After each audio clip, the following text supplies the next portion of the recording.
Hello everyone, this is Caly. Welcome back for another 5 Ways in 5 Days video. Today we are focusing on embossing folders, and I'll share a few cards to show you the different ways that I use embossing folders and how I color and create my cards. So these are the 4 folders that I'm using today.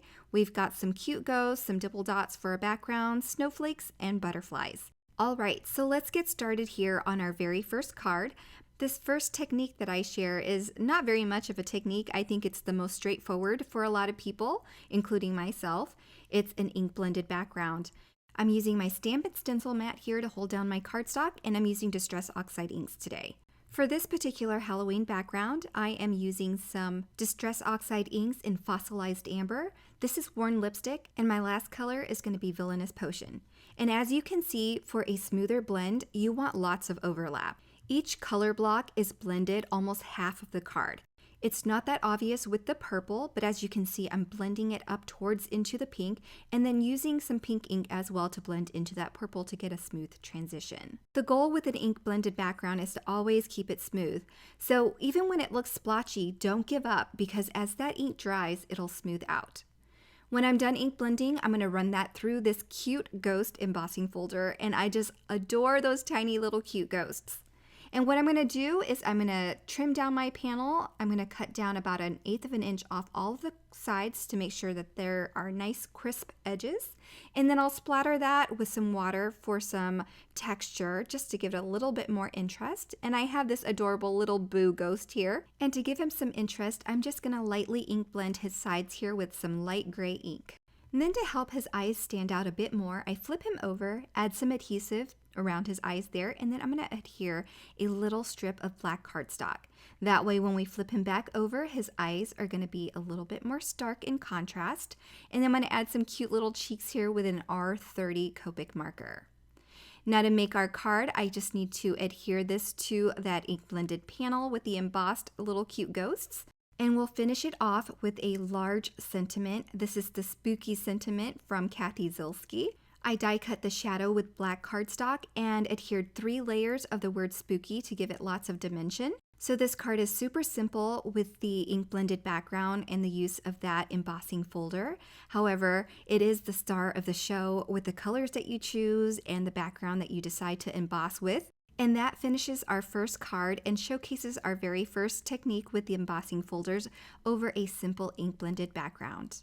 Now let's move on to a second card here. We're going to be using this Dibble Dots embossing folder, and it's going to be used to create texture. So our first embossing folder technique was a themed embossing folder over a background to create and emphasize the theme of the card. For this particular card, I am using the Dibble Dots background primarily as texture for a background that we're going to ink blend using stencils. To create my background, I'm using the layered Pixie flower stencil set. There are 3 stencils to this stencil set, and for this second layer here, we're going to be doing some masking. Now I've used this stencil before, so I had already made a mask, but what I did here was I hole punched or die cut a circle stencil that's going to cover a mask for those round spots on our flowers, and that's going to allow me to ink blend the leaf and stem only in green, because I want the rounded portions of this stencil layer to be colored a different color. So I'm using that little mask, and that little strip of paper that's adhered to that mask is just going to help me keep my finger on it so that I can have more room to work with. This was a great tip that I learned from Jennifer McGuire, so if you haven't seen it, I'm glad that you can see it here. Now here on some acetate, I used the same punch or die cut. You can use a little circle die cut and die cut the center of a piece of acetate. Now I can use this as a stencil to mask off the leaves and only color those circled areas. So as you can see, I'm using the same stamp and stencil mat, and I'm using all positively saturated inks from Simon Says Stamp. These colors are creamy and wonderful to use for ink blending. I used 2 different greens for the foliage on the first and second layers. For the rounded parts of the flowers, I used Cheeky ink, and now I'm using Peony ink to finish off the final layers and the petals of these flowers for the background that we are going to use to run through our die cutting machine with our embossing folder to add some fun texture. Now, when you're using an embossing folder to add texture only, I highly recommend using one that is multi-directional or has a fun geometric pattern that's not going to interfere or take away from the background or the theme of your card. So I just really wanted fun texture for my flower background. Now look at the fun texture that we've provided for our background. It just really elevates that background. Without the texture, you still have a beautiful background, but adding that texture really creates a new level for your card. I've trimmed my card here 1/4 of an inch off all of the sides, and I have a fun textured background, and all I want is a simple sentiment. So these cards are really being focused on the embossing techniques that I'm sharing, so all of my sentiments and the other elements that I add are going to be super simple. I'm using a simple sentiment strip here from the Reverse The Best Friend sentiment strip set, and that finishes our second card and our second way of adding texture using embossing folders. With our third card, we're going to be doing a snowy winter theme. So on our first 2 cards, we embossed the embossing folder, so all of the textured elements are raised towards you. This card is going to use a combination of an embossed main snowflake at the core of our card, and then the rest of the background is going to be debossed. So we're going to use the other side of our embossed image. Now, instead of ink blending, I'm going to make it easy on myself on this third card and use some pre-printed patterned paper. This is the Craft Consortium Ink Drops paper pad, and they have several like this with alcohol inked patterns in different colors. This is the Vivid pad. So here you can see the debossed image where all of the areas are pressed into the paper almost like letterpress, and then when you flip it over you get the regular embossed image. Both sides of this embossed image are beautiful. It just depends on what you're going for, and I just wanted to share a way for you to use the debossed side for a background if you prefer how that looks as a background. I'm going to use the deboss side for my background on this card, and for the main focus of the card, which is this large snowflake here, I'm using the coordinating dies to die cut the snowflakes in a few different colors of glitter cardstock. So this kind of represents a fourth way to use your embossing folders to run specialty cardstock through your embossing folders. And what's great about these emboss and cut embossing folders is that you can get several different designs using the embossing folder, so it can create a background or it can create just a focal point. So today we're combining the two using this embossing folder. And by the way, this embossing folder is called BILLOW Snowflakes. After I've embossed those snowflake layers, I'm actually going to layer them together for additional interest. You can use them as individual snowflakes, but I decided to layer them and stack them up for dimension and to make the snowflake super colorful. I'm using purple to coordinate with some of the purple that's in the background as well. I'm using some thin 3D foam squares here. It's going to help adhere all those embossed and debossed areas together and make sure that it sticks somewhere to our cardstock on all the different layers. And then I'll adhere this to that debossed large snowflake on our background. And so here we have a mixture of embossed and debossed areas on our card. I've trimmed this panel as well to mat a card base. It's about 1/8 of an inch off all of the sides.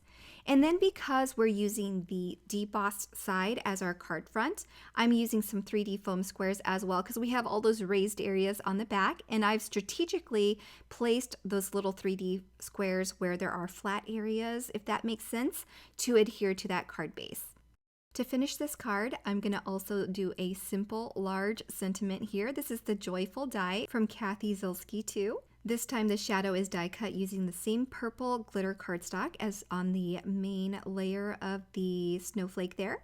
And then I've die cut 2 layers to stack for the word joyful. And there's plenty of texture and layers and dimension to this card, so I'm just going to adhere this sentiment directly to our debossed background.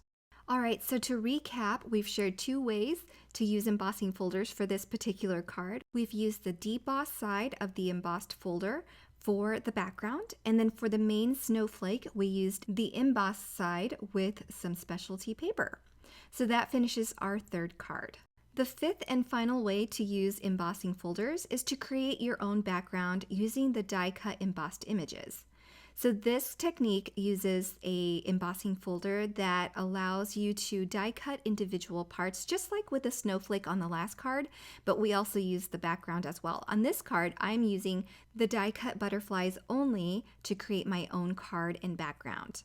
So this is butterflies from the Fantasy Butterflies embossing folder. And what I'm going to do is die cut all of the butterflies first, and then I'll place those butterfly die cuts into the embossing folder. Now, if you're not comfortable or not confident in your ability to line up these butterflies and them not moving around, you can go ahead and tape it down.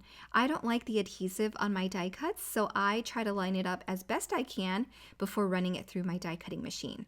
So I have my embossed butterflies here, and they're all so beautiful. Now, to add color, you can do it multiple ways. You can do what I'm doing now and add color after die cutting and embossing, or you can use patterned paper before you run it through the die cutting machine to make it easy.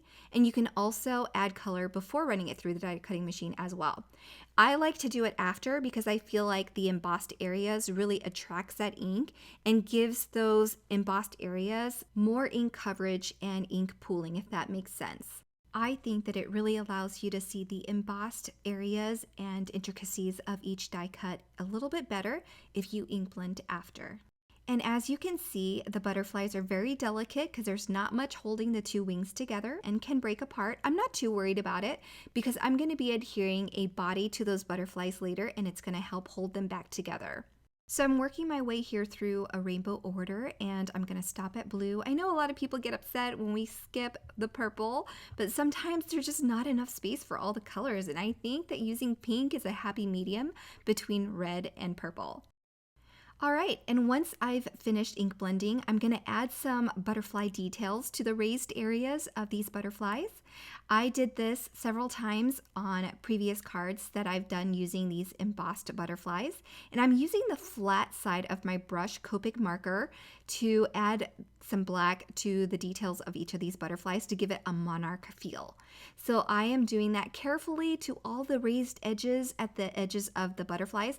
Now you're going to see here that this yellow butterfly is a hot mess. There's not a lot of raised areas on the edges of that yellow butterfly. So I, off camera, created another embossed butterfly, choosing a different embossed image. So after I finish with this pink one here, you'll see a new yellow butterfly appear, and I will finish that one off as well. So you can count this technique here as a bonus technique for using embossing folders, adding Copic details, and of course you can always use a different medium as well to add color to your embossed images. I've made other embossed videos and cards where I've used different mediums to color my embossed images. I've used Copic markers as well as watercolor, so depending on the paper that you use, there are other mediums and techniques that you can use with embossing folders. After adding those Copic details, now we can go ahead and adhere the bodies to these little butterflies. The bodies are pretty dainty, so I'm doing my best to keep the wings together, adding a little dab of glue to the paper where the wings join, and then I'll add the little bodies. So it's just one little dab of glue, but it's going to hold everything together, and you just want to be sure to handle these with care before they are attached to a card. If you don't have the Fantasy Butterflies embossing folder, there is another butterfly embossing folder that you can use called Graceful Butterfly. It doesn't create a background, it's just butterflies. So that's another option for creating a card like this. So I am going to finish up with the bodies here, and then we can work on creating a background for these beautiful butterflies. Okay, so for the background, I wanted something colorful but still simple. So I'm using another stencil called Brush Strokes. I'm using my Stampin' Stencil mat again to hold my cardstock in place, and I'll move those brush strokes around and mask off areas that I don't want to bleed onto my paper. And using the same inks that I used to ink blend my butterflies, I'm going to ink blend a rainbow brush stroke all the way down my cardstock panel in various lengths. Between ink blending each of the rainbow colors, I am masking off and cleaning off my stencil to make sure that the color doesn't bleed and contaminate. This is going to ensure some clean ink blending and then make sure that those colors are nice and pure. After ink blending, I'm going to trim this panel down as well. This time I cut a 1/4 inch off all of the sides, making sure to expose more of the brush strokes than white space. And then I'll roughly lay out the butterflies to make sure that I'm happy with the layout before I adhere it down. When I adhere it down, I'm going to add some glue to the center of the bodies as well as on the antennas and other areas of that black piece of body to make sure that our butterflies are properly adhered down. And that way I can still leave the wings flapping and we can zhuzh it up, as Laura Basson says, to give our card lots of dimension. Now for the sentiment, I'm using a sentiment from the Butterfly Dream set. I'm simply stamping that sentiment in an open area at the bottom right hand corner of my card using some black ink, and that's going to be a 1-layer sentiment. I'll adhere this card panel to a card base to finish my card, and that finishes our 5th and maybe 6th final way to use embossing folders on a card, and that finishes my 4th card for this embossing folder series. So there you have it, 4 cards that share multiple ways to use embossing folders. Let's recap. That first way is just to emboss simply over an ink blended background. The second way is to add texture over a stenciled background. The 4th way is to use the deboss side of the embossing folder image, as well as using on specialty cardstock. And the 5th and final way is to use embossed die cut images to create your own background. And there's the bonus way of adding some Copic details or other mediums to add details to your embossed images as well. I hope you learned something new and are inspired to use the embossing folders that you have on hand. If you're interested in any of the products that I used today, be sure to check out the links below. Thank you so much for stopping by and have a wonderful day. Bye everyone!